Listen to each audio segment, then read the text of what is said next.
Poissons et bienvenue sur ma chaîne. J'espère que vous allez bien, amis poissons. On se retrouve pour faire votre guidance générale pour le début du mois de juillet. On fait la première quinzaine de juillet. Alors je commence à mélanger le jeu. Alors j'espère que vous allez bien, que vous avez passé un bon mois de juin, amis poissons. Que vous êtes en forme, c'est reparti pour un nouveau mois de juillet. Je souhaite aussi la bienvenue à tous les nouveaux abonnés. Merci mes chers de vous être abonnés à la chaîne. Merci infiniment d'être là. Allez, on va commencer tranquillement, tout doucement, à prendre les cartes. On prend la première énergie, l'énergie générale au milieu du jeu. Pour les poissons, pour la première quinzaine de juillet.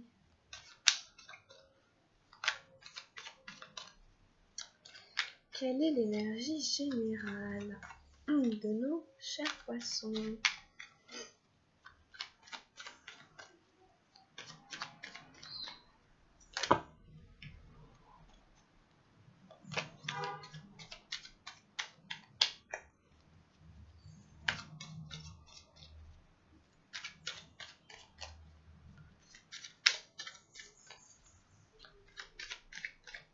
Alors, ça y est, on y est. Alors, je vais vous baisser la caméra, on va continuer le tirage. Hop. Alors, on a ici donc votre énergie générale qu'on retrouvera tout à l'heure.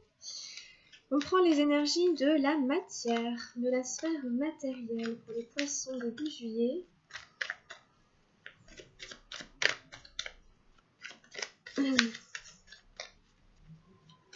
Qu'est-ce qu'on a pour la sphère matérielle?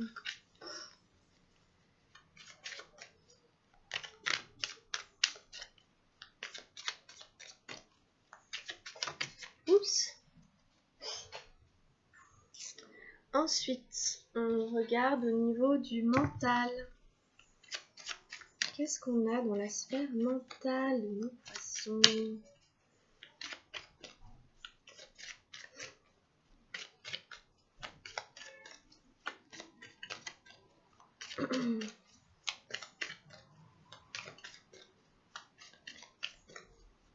Oups. Ok. Alors ensuite on fait la sphère émotionnelle.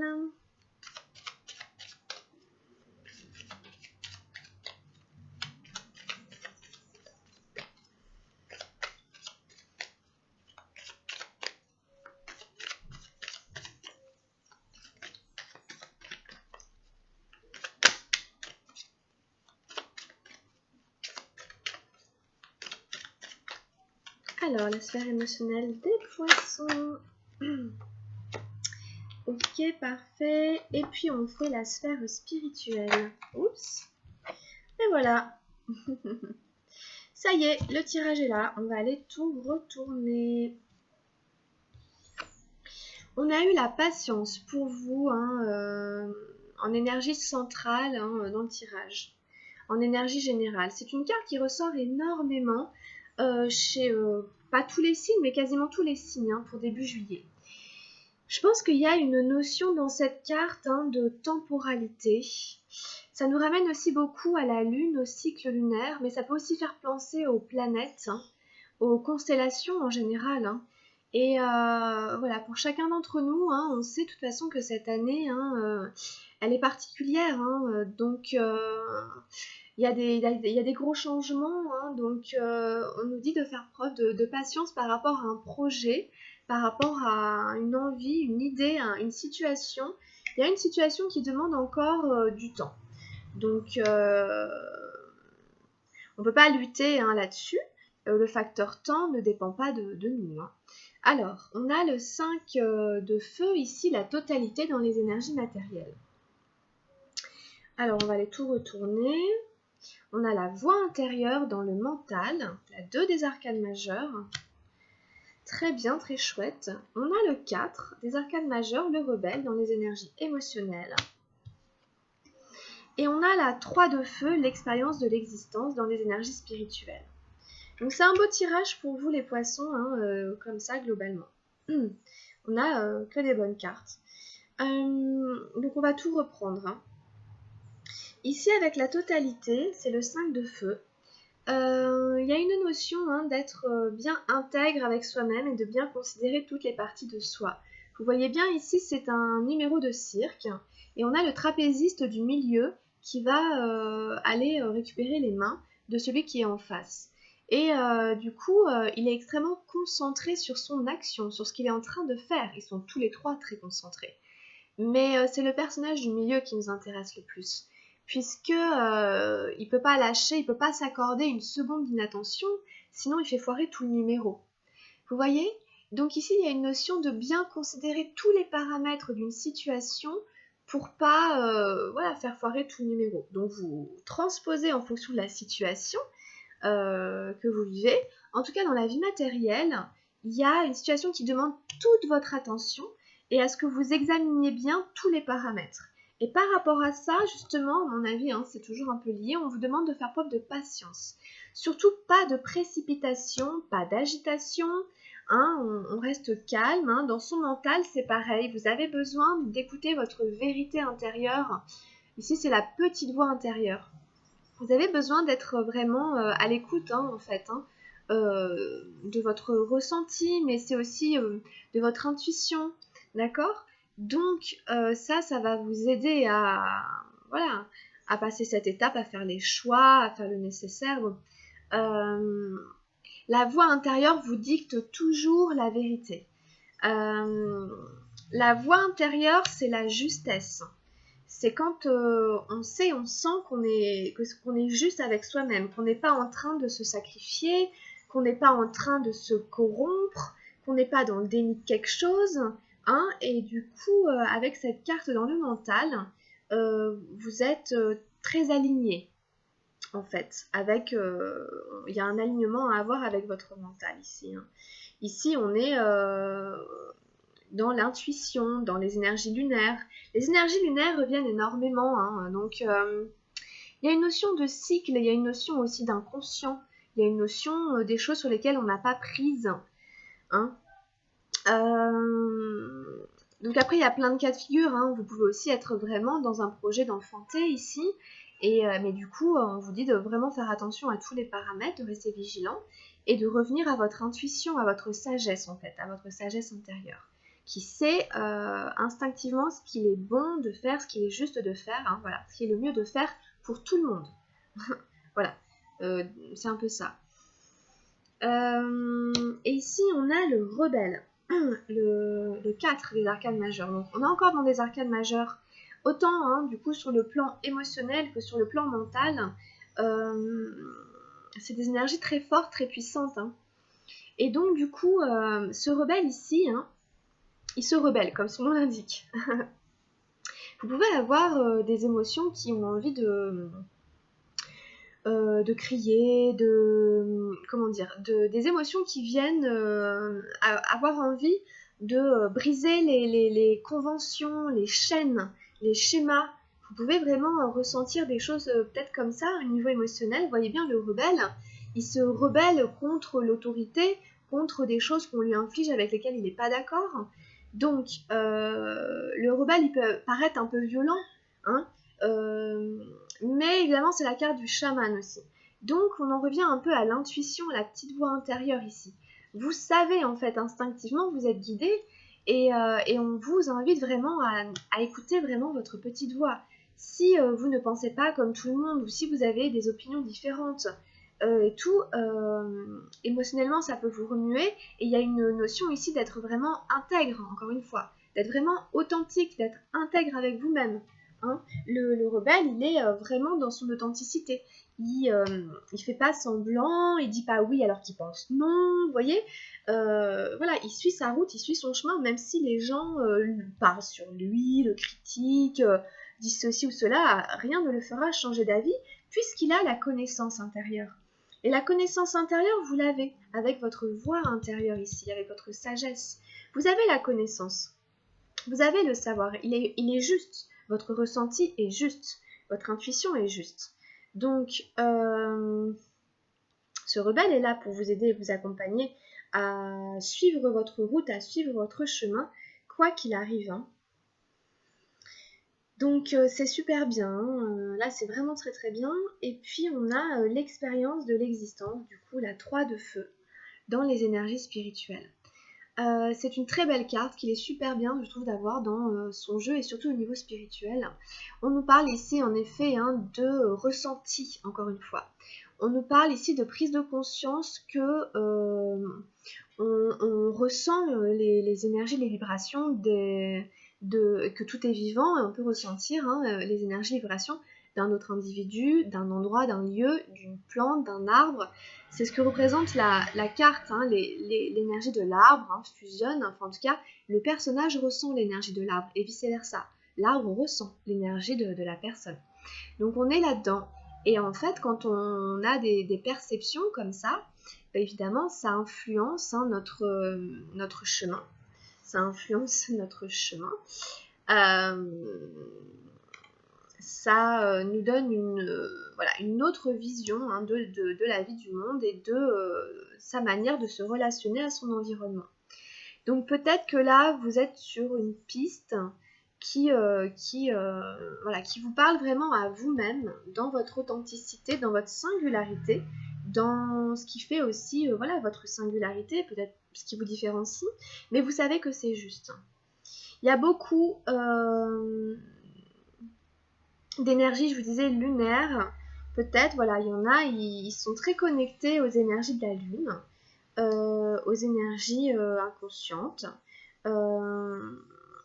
Donc là, à mon avis, il y en a quand même qui ont un certain potentiel, qui ont vraiment des belles possibilités, hein, même hein, au niveau peut-être un peu clairvoyance et tout ça. Et donc c'est un très très beau tirage, moi je trouve assez top. On va continuer, on va tirer d'autres cartes avec le tarot de la transformation. Voilà, en tout cas, patience. On vous dit quand même de patienter et peut-être avec le rebelle de modérer vos ardeurs aussi. Le rebelle, après, il peut être aussi des fois, enfin pas trop, mais il peut être très radical.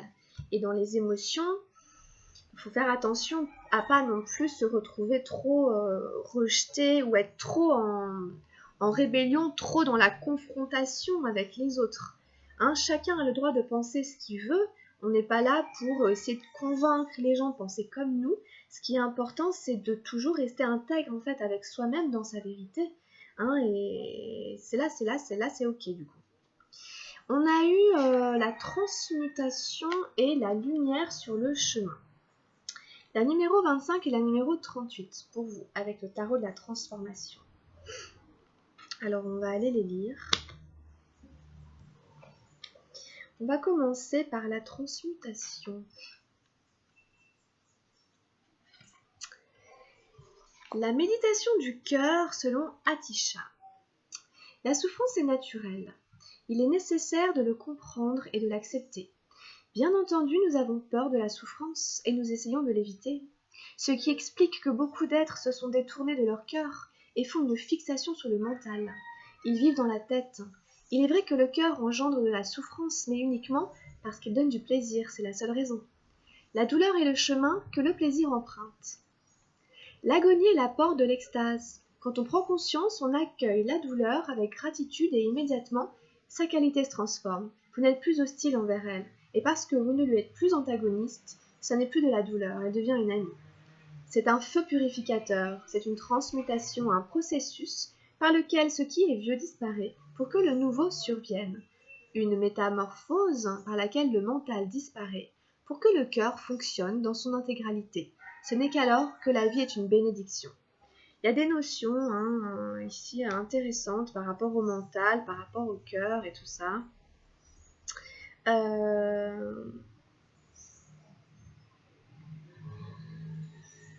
En effet, on se détourne de son cœur, on se détourne de son ressenti parce que des fois ça fait mal et qu'on n'a pas envie de souffrir. Sauf que on est forcément obligé de comprendre que la souffrance quelque part est nécessaire, enfin fait partie de la vie. Et donc qu'on ne peut pas faire fi de ça. On continue avec la singularité, la lumière sur le chemin. le philosophe, le mystique et l'orage. Un éclair soudain ne baigne pas tout votre chemin, il ne remplace pas une torche à la main, il ne vous donne pas qu'un flash, un aperçu de la route devant vous. Il ne vous donne qu'un flash, un aperçu de la route devant vous. Mais ce simple aperçu est très précieux. Désormais, votre pas est assuré, désormais votre volonté est forte, et votre résolution d'atteindre la destination est renforcée. Vous avez vu la route, vous savez qu'elle est là et que vous n'irez pas sans but. Le temps d'un éclair et vous avez un aperçu du chemin que vous devez suivre jusqu'au temple, la destination de votre voyage. Et un peu plus loin, on vous dit « Jetez toutes ces encyclopédies, libérez-vous de tout ce savoir et mettez-vous à vivre. » Les choses les plus simples deviennent extraordinaires. C'est intéressant, j'aime beaucoup quand il dit il ne remplace pas une torche à la main, parce que c'est exactement la carte de notre chaman ici qui a une torche à la main. Bon, on est dans le sujet.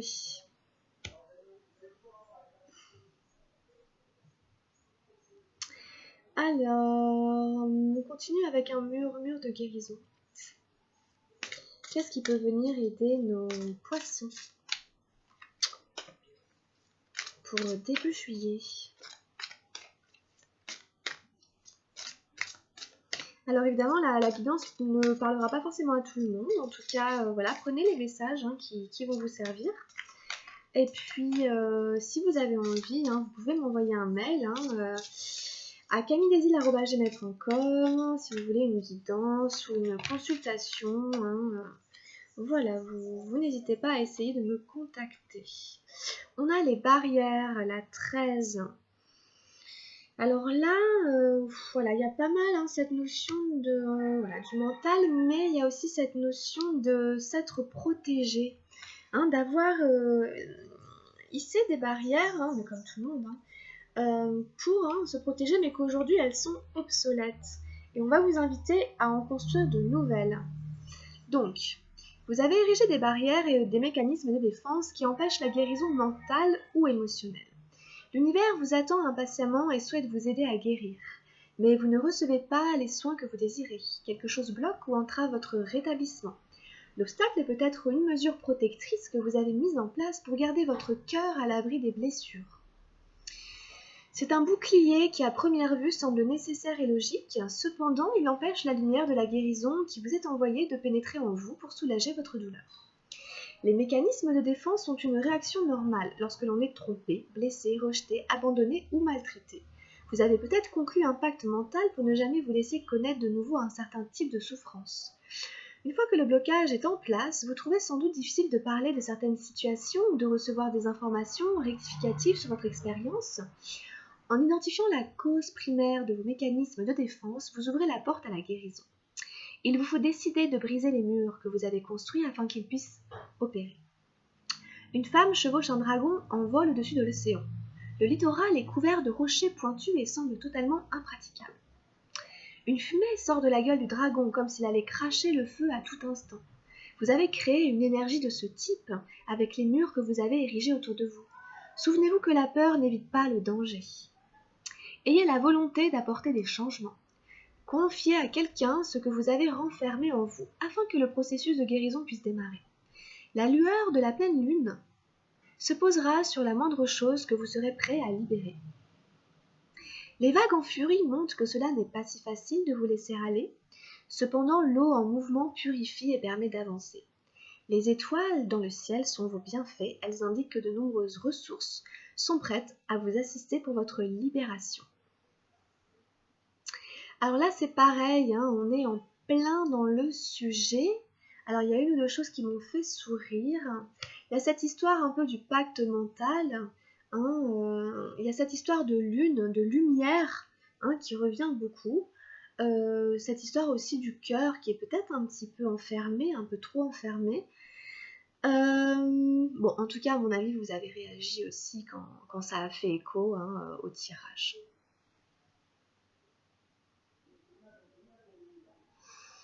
Voilà.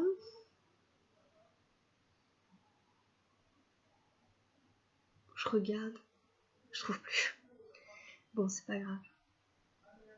Ça fait beaucoup d'informations, c'est toujours pareil, hein, ça fait toujours beaucoup d'infos, donc bon, bref. Voilà, on continue de toute façon hein, avec l'oracle de Gaïa. Hop, je reviens à vous, vite fait, avec l'oracle de Gaïa. Qu'est-ce qu'on a pour nos amis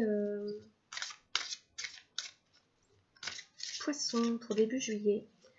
Et voilà, le rebelle, il peut être, ça peut aussi être, je disais, un peu trop. Là, du coup, le rebelle dans les émotions, je le sens vraiment à, vous savez, à tout, comment dire, à tout contrecarrer, à être jamais d'accord, vous voyez, mais à chercher un peu l'embrouille, hein, à le faire un peu exprès, quoi.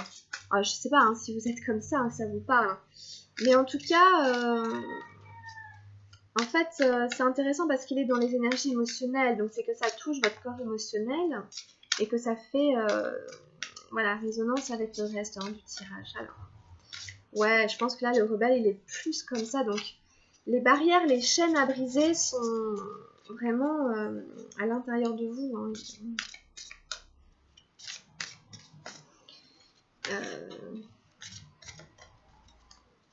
Alors,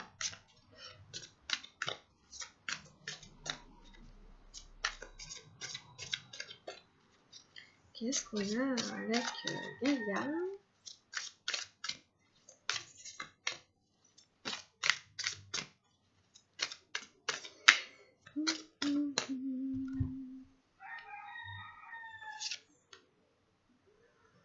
Alors là, on a la purification par l'eau. Intéressant. C'est la purification des émotions. Et le rajeunissement. La numéro 32. Alors, je jette un œil au livret. Déjà, on voit une belle déesse, que vous savez, un homme, une femme, mais comme c'est Gaïa, évidemment, ils ont mis voilà, une déesse sur chaque photo imprimerie. Et donc, il y a cette notion hein, de vulnérabilité, de purification par l'eau. Parce que je sais qu'on a la purification par le feu, je me suis demandé si on allait la sortir d'ailleurs. On a la purification par l'eau. Cette carte véhicule la guérison et le rajeunissement engendrés par la purification des émotions. Dans les jours qui viennent, vous vous sentirez émotionnellement agité. Les sentiments enfouis et que vous pensiez dissiper vont refaire surface, venus de nulle part. Ne vous inquiétez pas, car une guérison est en train de s'opérer en profondeur. Quand ce processus sera terminé, vous ne vous en sentirez que mieux. La femme représentée sur cette carte émerge des eaux profondes des émotions dans la lumière d'un jour nouveau. Rajeunie et libérée de la charge émotionnelle qu'elle supportait auparavant, elle s'apprête à reprendre pleinement possession de son pouvoir. Ok ? Affirmation positive. Je permets à mes sentiments réprimés de faire surface. Je rends grâce pour la guérison qui s'opère en moi. Je me purifie et je me libère de ma charge émotionnelle. Je laisse aller ce qui m'est devenu inutile. Voilà. Ok, très bien. Je pense que je ne vais pas en rajouter. Hein, ça complète le tirage. On va finir avec un petit message des anges gardiens. Je pense qu'il y a en effet peut-être beaucoup d'énergie de feu, beaucoup d'énergie au niveau émotionnel, comme je disais, peut-être, je sais pas, la colère, ou je sais pas, des choses comme ça. Et là, il y a la purification par l'eau, et on parle beaucoup de lune, voilà, d'éclaircies, de choses comme ça, hein, de lumière sur la route. Bon. C'est très beau, hein? Et j'ai tiré la créativité. Nous, tes messagers angéliques, nous sommes là pour t'aider à déverser le potentiel infini de créativité que tu possèdes. Écoute les murmures de l'amour à l'intérieur de ton cœur, car nous communiquons avec toi à travers tes sensations et tes émotions. Laisse ta peur et ton appréhension s'envoler et exprime la source infinie de créativité qui t'appartient. Amuse-toi et autorise ton enfant intérieur à révéler sa véritable nature. Tout est permis. Voilà. J'aime beaucoup, c'est super beau. Ça résume vachement bien. Hein.